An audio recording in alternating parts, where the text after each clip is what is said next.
Hey cuties, how are you all? I'm Ananya and welcome to Glitter Proof. Today we'll start how I taught my grandmother to read. Don't forget to like, share and subscribe and watch till the end because at last there's chapter summary and mind map for you. So now we'll read how I taught my grandmother to read. ये story लिखी है सुधा मूर्ति ने. ये एक बहुत famous Indian writer थी जिनके work बहुत सिंपल स्ट्रॉन्ग वैल्यूज़ के साथ और रियल लाइफ एक्सपीरियंसेस पे बेस्ड होते थे. इनका work mainly education, kindness, determination, social awareness को हाईलाइट करता था. बहुत इजी स्टाइल में लिखती थी ताकि जो रीडर्स हैं वो अच्छे से कनेक्ट कर पाएँ. देन चैप्टर का ओवरव्यू. इट इज़ जो यंग गर्ल यानी कि जो इधर नरेटर है सुधा मूर्ति, वो अपनी ग्रैंड मदर को पढ़ना सिखाती हैं. ग्रैंड मदर का नाम होता है कृष्णा का. वो 62 ईयर्स ओल्ड होती हैं और वो एकदम हेल्पलेस फील करती हैं जब वो अपनी फेवरेट नावल नहीं पढ़ पाती. वो जो ग्रैंड मदर है वो डिसाइड करती हैं दैट वो कन्नड़ अल्फ़ाबेट सीखेंगी और दशहरा के पहले पहले पढ़ना सीखेंगी. उनकी 12 ईयर ओल्ड ग्रैंड डॉटर उनकी टीचर बनती हैं, उन्हें पढ़ाती हैं और फिर उन्हें पढ़ना आ जाता है अपने हार्डवर्क और डिटर्मिनेशन से.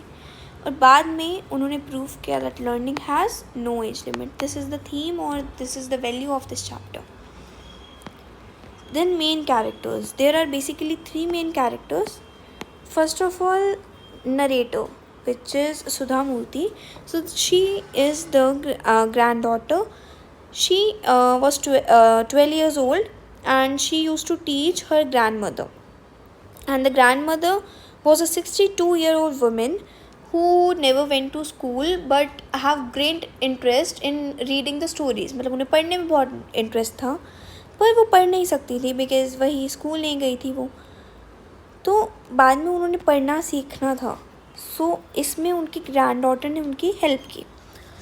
देन त्रिवेणी जो है she is a popular Kannada writer जिनकी स्टोरी काशी यात्रे की वजह से ग्रैंड मदर ने पढ़ना सीखा था. These are the real life people. ये रियल पिक्चर्स हैं. ये त्रिवेणी जी की रियल पिक्चर हैं. ये सुधा मूर्ति की अब की picture and this is the childhood photo. Okay, so first of all let's start. Why is it important to learn how to read and write? First of all to build confidence, to gain independence, to communicate and to get better opportunities. Then what is the meaning of protagonist? Protagonist means the main character. Then debate means discussion. Episode means a part of a story. Community means people living in one particular area. Concentration means focus. Convincing means believable and guided means directed. Now let's start the story. मैं हिंदी में बोलूँगी. You had to read on your own. Okay. जब मैं एक 12 साल की लड़की थी, मैं अपनी ग्रैंड पेरेंट्स के साथ में नॉर्थ कर्नाटका में रहती थी. उन दिनों जो ट्रांसपोर्ट सिस्टम था वो बिल्कुल अच्छा नहीं था. तो हमें जो मॉर्निंग न्यूज़पेपर था वो हमें आफ्टरनून में मिलता था और जो वीकली मैगजीन्स थी वो हमारे एक दिन लेट आती थी. हम एक बस जो है वो सारे पेपर, सारी वीकली मैगजीन्स, सारे पोस्ट सब कुछ कलेक्ट करके लाती थी. तो हम सब बहुत इच्छा से उस बस का वेट करते थे. उस टाइम पे त्रिवेणी बहुत ही पॉपुलर कन्नड़ा राइटर थी. उनका लिखने का तरीका काफ़ी अच्छा था एंड वो ज़्यादातर साइकोलॉजिकल प्रॉब्लम्स पे लिखती थी. मतलब माइंड रिलेटेड प्रॉब्लम्स पे लिखती थी और जितने भी प्रॉब्लम्स हैं ऑर्डिनरी पीपल की लाइव्स वो भी लिखती थी. दैट्स वाई उनकी स्टोरीज़ काफ़ी इंटरेस्टिंग होती थी. उनकी मृत्यु काफ़ी यंग समय में हो गई थी. दैट्स वाई वो इतना लिख नहीं पाई बट जितना इन्होंने लिखा पीपल्स अब भी उनको बहुत पढ़ते हैं. ठीक है. उनकी एक नावल दैट इज़ काशी यात्रे सीरियल की तरह आ रही थी in Kannada weekly magazine that was करमवीरा.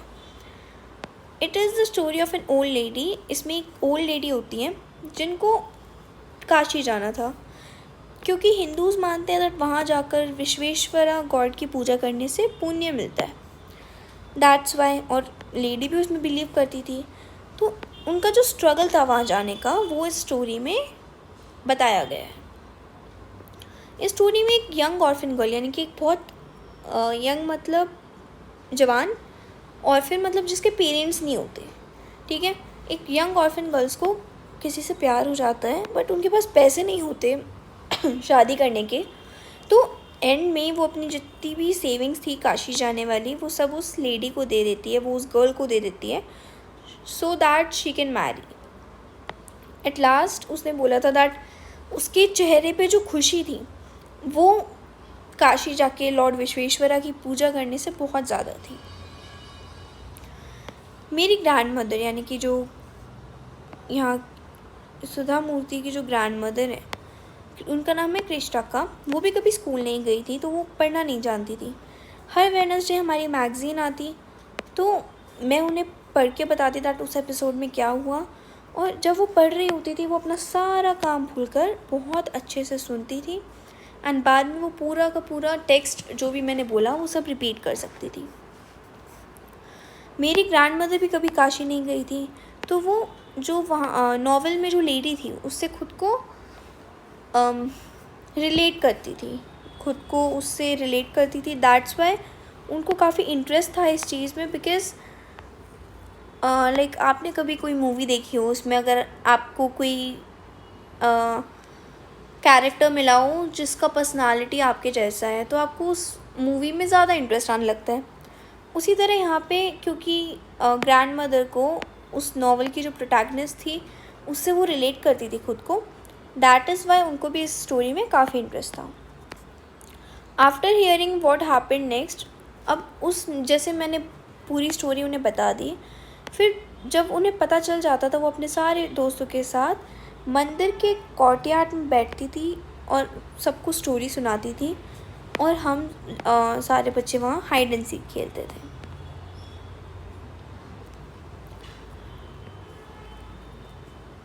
वो अपना जो लेटेस्ट एपिसोड है वो अपने दोस्तों के साथ डिस्कस करती थी। उस टाइम पे मेरे को नहीं पता था कि इतनी डिबेट, इतनी चर्चा क्यों है स्टोरी के बारे में। एक बार मैं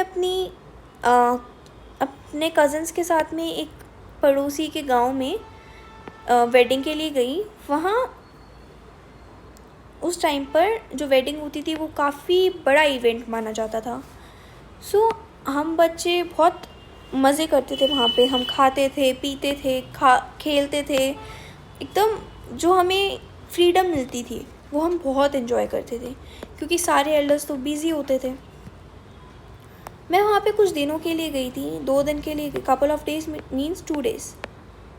मैं वहाँ पे 2 दिन के लिए गई थी, but ended up staying there for a week. जब मैं वापस आई तो मैंने अपनी ग्रैंड मदर की आंखों में आंसू देखे।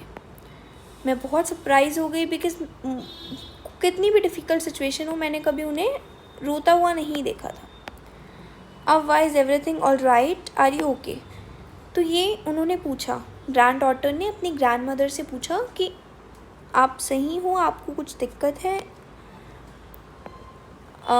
मैं उन्हें अव्वा बुलाती थी, that means grand mother in Kannada language, okay. उन्होंने सर हिलाया बट उन्होंने रिप्लाई नहीं किया। मेरे को नहीं पता था, मेरे को नहीं समझ आया क्या हुआ, एंड मैं भूल गई।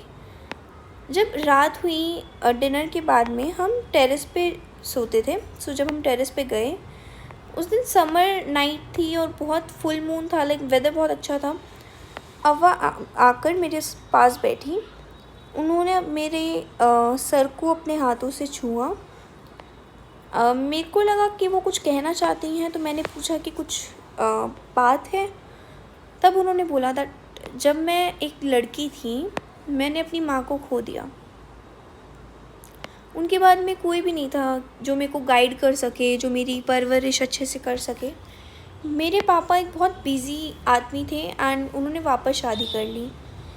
उस टाइम पे एजुकेशन इतना नेसेसरी, इतना अच्छा, लाइक इतना इम्पॉर्टेंट नहीं होता था गर्ल्स के लिए।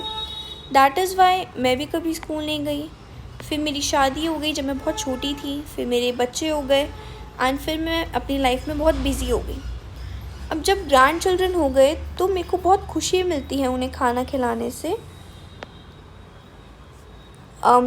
मैंने बहुत रिग्रेट किया स्कूल जाना, that is why I made sure कि मेरे सारे चिल्ड्रन ग्रैंड चिल्ड्रंस बहुत अच्छे से पढ़ लें। Okay, so cause and effect, ये वाली एक्सरसाइज है आपके NCERT में।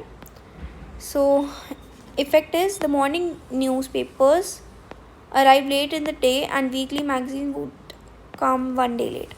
So the reason was it was an old village, so the transport system was not very good. The grandmother Krishnaka never went to school, so the effect was she was illiterate and unable to read. She was deeply interested in the story and discussed it with her friends. She related herself to the character of the story. The narrator went to a wedding for a week. अब ये तो हम भी पढ़ा that as she could not read what the next episode said, she was in tears. यानी कि वो रोना स्टार्ट कर दिया उन्होंने. The grandmother never went to school. तो इसका ना यही होगा, I think so. Education was not considered important for girls. The grandmother regretted not going to school. She made sure all her children and grandchildren went to school and studied well. Do you think the narrator expected to see her grandmother in tears when she returned to the village? If yes, why? And if no, why?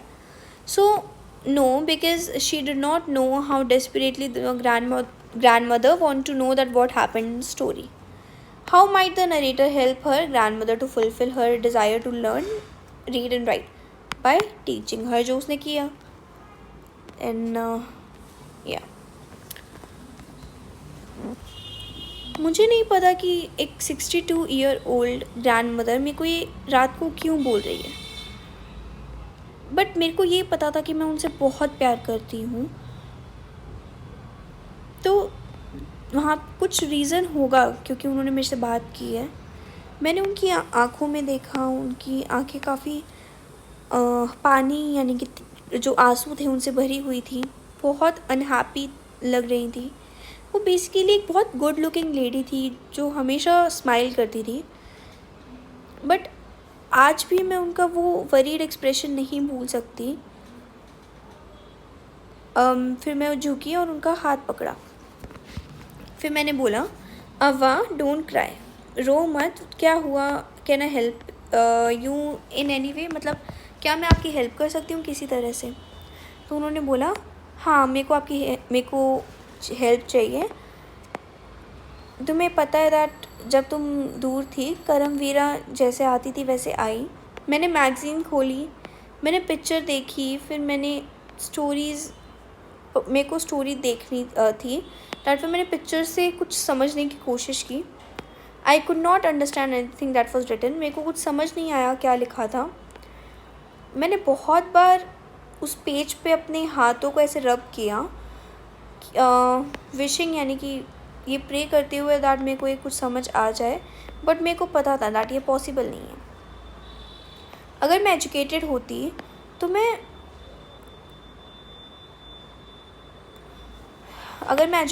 तो मैं तुम्हारा इतना wait नहीं करती. I felt you would come early. मेरे को लगा तुम जल्दी आओगी एंड ये मेरे लिए पढ़ोगी. Even though I even thought of going to village and asking you to read. मैंने एक बार ये भी सोचा कि मैं जाकर विलेज में कि तुमसे पूछूं कि इसे क्या है, इसे रीड करके दो. और मैं किसी से विलेज में किसी से हेल्प भी ले सकती थी, बट सब लोग मुझे हेल्पलेस एंड डिपेंडेंट बोलते बिकॉज़ हम बहुत रिच हैं. और what is the use of money अगर मैं पढ़ नहीं सकती, अगर मैं इंडिपेंडेंट नहीं हूँ. I do not know what to answer. मतलब मेरे को नहीं पता था कि मैं क्या बोलूँ. अव्वा बोलती रही दैट मैंने डिसाइड किया है कि मैं कन्नड़ा अल्फ़ाबेट सीखूँगी. कल से मैं बहुत मेहनत करूँगी. सरस्वती पूजा को मैं एज अ डेडलाइन, जब दशहरा होती है तब सरस्वती पूजा होती है ना, उसे मैं एज अ डेडलाइन कंसिडर करूँगी. उस दिन मैं अपने आप से वो नॉवल पढ़ सकूँगी. मेरे को इंडिपेंडेंट होना है. Then the narrator says that मेरे को उनके चेहरे पे डिटर्मिनेशन तो दिखी थी, बट चाइल्डिश वे में मैं हंस दी और मैंने बोला कि आप 62 ईयर्स के हो, इस एज में आपको पढ़ना सीखना है, आपके सारे बाल ग्रे हो गए हैं, आपके हैंड्स रिंकल्ड मतलब कई बार होती है ना, स्किन एकदम लूज़ हो जाती है तो वो आपकी पूरी स्किन दिखने लगती है। So your hands are wrinkled, आप स्पेक्टिकल्स पहनती हो, बहुत सारा काम करती हो किचन में। Childishly I made fun of the old lady, मतलब बहुत बचकाने तरीके से मैंने उनका मजाक उड़ाया, बट उन्होंने सिर्फ स्माइल की। फिर बोला, what a good for a good cause, अगर एक अच्छी चीज़ के लिए आप डिटरमाइंड हो तो आप किसी भी ऑब्स्टिकल यानी प्रॉब्लम से ओवरकम कर सकते हो। आई विल वर्क हार्डर, मैं बहुत मेहनत करूँगी और मैं करूँगी। और वैसे भी for learning there is no age bar, पढ़ाई की कोई उम्र नहीं होती। अगले दिन से मैंने अपनी ट्यूशन स्टार्ट की। अव्वा बहुत ही वंडरफुल स्टूडेंट थी, उन्होंने बहुत सारा अमाउंट ऑफ होमवर्क किया।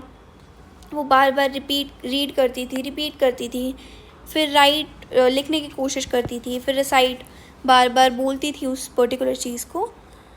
मैं उनकी इकलौती टीचर थी और वो मेरी फर्स्ट स्टूडेंट। मेरे को नहीं पता था दैट आगे जाके मैं एक कंप्यूटर साइंस की टीचर बनूंगी और बहुत सारे बच्चों को पढ़ाऊंगी। दशहरा फेस्टिवल जब आया, मैंने उनके लिए काशी यात्रा जो बुक थी वो ख़रीदी एज अ गिफ्ट, ओके।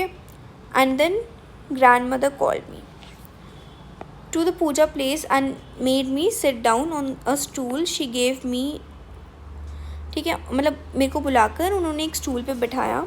फिर उन्होंने मेरे को एक गिफ्ट दिया, that was a frock material. Frock material मतलब वो कपड़ा आता है जिसकी फ़्रॉक बनती है, ओके। देन शी सेड, बाद में उन्होंने कुछ किया जो मेरे को बिल्कुल अनयूजुअल लगा, दैट इज़ वो झुककर मेरे पैरों को उन्होंने छुआ। मैं बहुत सरप्राइज्ड हो गई, मैं बहुत ज़्यादा लाइक अगर कोई बड़ा आकर आपके पैर छुए तो आप भी बहुत ऐसे हो जाओगे दैट ये क्या हुआ। सो वही एक्सप्रेशन था उनके फेस पे। और मैंने मैंने अपने पैर थोड़े पीछे कर लिए। एल्डर्स मतलब बड़े लोग कभी भी बच्चों के पैर नहीं छूते। हमने हमेशा गॉड के, एल्डर्स के और टीचर्स के पैर छुए हैं, बिकॉज़ हमने माँ को हम इसे मार्क ऑफ रिस्पेक्ट मानते हैं। ये एक बहुत अच्छा ट्रेडिशन है, बट आज इसका उल्टा हो रहा है। मेरे को लगा कि ये सही नहीं है।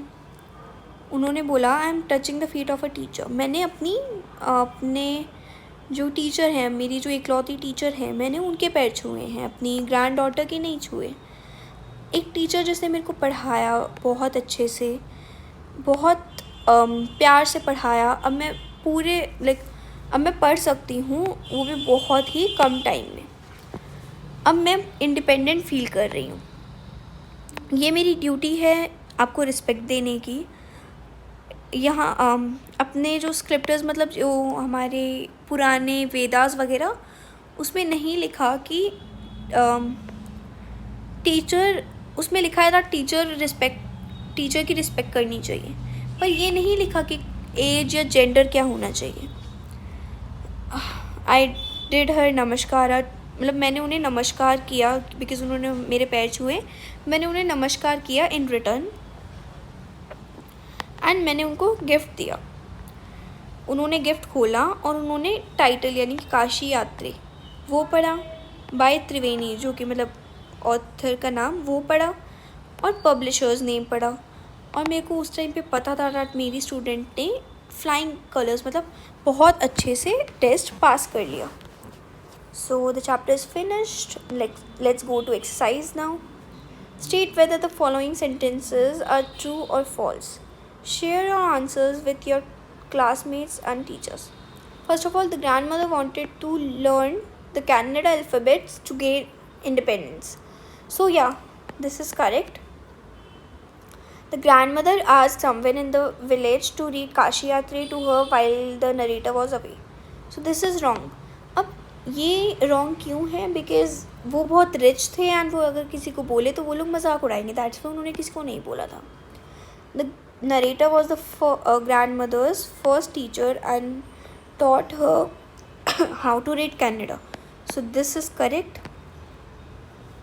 The grandmother believed that there was no age limit for learning. This is also correct. The grandmother touched the narrator's feet as a mark of respect for her teacher. This is also correct. The narrator was disappointed with the progress her student made in learning to read.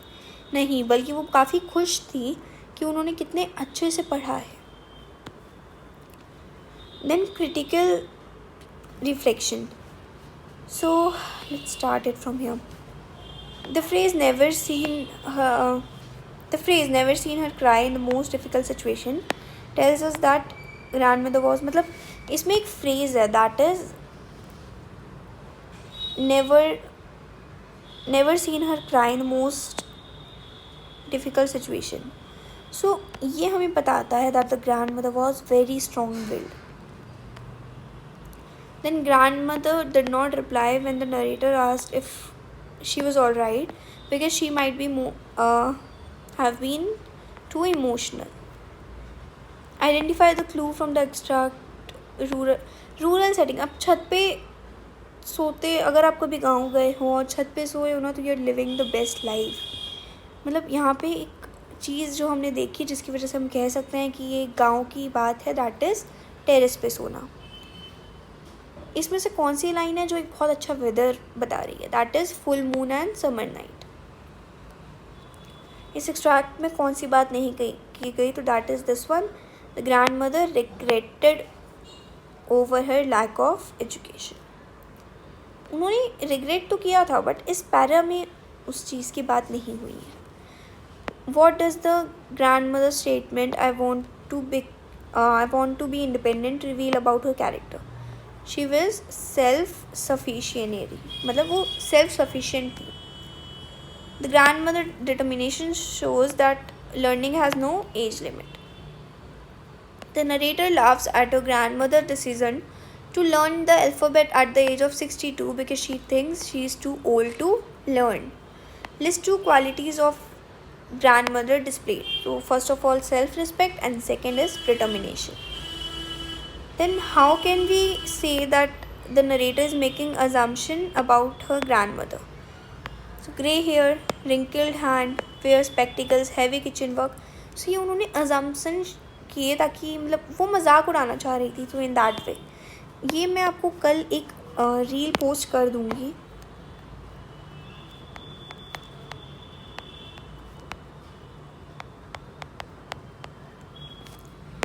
Okay, सो उसमें आपको ये मिल जाएगा पूरे question answers. सो इसमें हमें match करना है.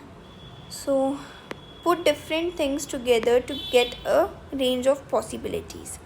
This means mix and match. Complete part of or belong to. It means part or partial. Choose only the best. It is basically the third one, pick and choose. At some time in the future. This one is sooner or later. Sometimes, occasionally. This is on and off. Increase or develop very quickly. This one is leap and bounce. Succeed or fail without help. This one is sink or swim. Something to be done completely or not at all. That is all or nothing. सो ये भी मैंने लिख दिया है. बहुत schools में नहीं करवाते ग्रामर वर्क, बट चलो मैंने लिख दिया है. You can C.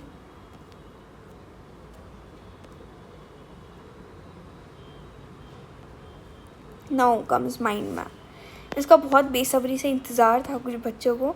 So here is the mind map. I hope you like it. So ये माइंड मैप बेसिकली आपकी पूरी स्टोरी एंड उनके वैल्यूज़ बता रहा है. And this is the short summary. It is written by me, of course. Okay, so इसमें आपको granddaughter से रिलेटेड पॉइंट्स, ग्रैंड मदर से, त्रिवेणी से, then moral of the story, key points and the twist, सब कुछ मिल जाएगा. So don't forget to share it. with your friends. I hope you enjoyed it because chapter बहुत अच्छा था ये वाला.